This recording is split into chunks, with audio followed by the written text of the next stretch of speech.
Bonsoir, amoureux de la poésie.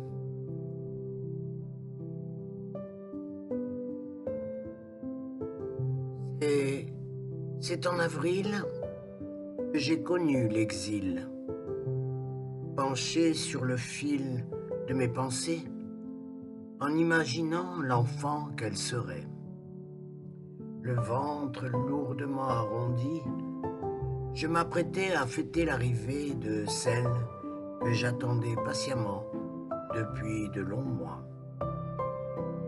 Elle qui me gonflait pour m'enorgueillir de nobles émois. Attachée à mon cœur, je la sentais battre la rumeur et pousser sur ses petits doigts contre la paroi de ce sein qu'elle cognait avidement à présent. Je la voyais déjà, petite et si grande à la fois, tandis que je sentais différentes douleurs presser fort aux endroits de mon corps, devenu si tendu qu'il me faisait peur quelquefois. Il me semblait être une inconnue, que je découvrais un peu plus chaque mois, jusqu'à ce jour où elle arriverait pour jaillir et sortir hors de moi. J'en étais sûr, ce serait une fille. À cette époque encore, j'aurais parié mes plus belles billes, tant j'étais assuré du bonheur qu'elle me ferait de paraître à mes yeux. Ma petite fée, mon amour, mon bébé. Nous parlions tout le temps, de la pluie et du beau temps, de mes frayeurs de devenir une maman alors que j'ignorais qui j'étais vraiment.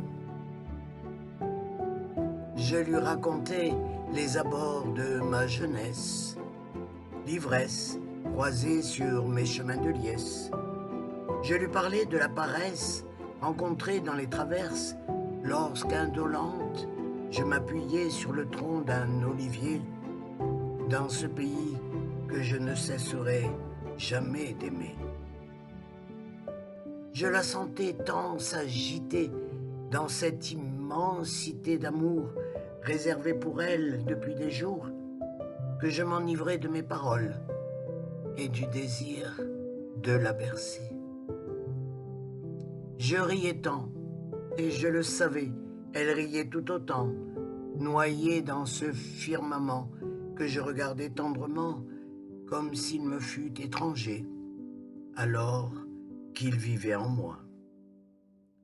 Je soupirais souvent à ces gestes maladroits qui me déconcertaient, de ces soupirs d'où naissaient des larmes que je savais être de joie, cette ombilicale tendresse qui me liait à l'être de noblesse que tu es, mais dont j'ignorais combien il provoquait mon désarroi à l'approche de la venue de celle qui serait toi,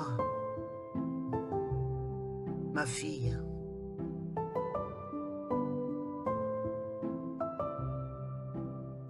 Merci pour votre écoute.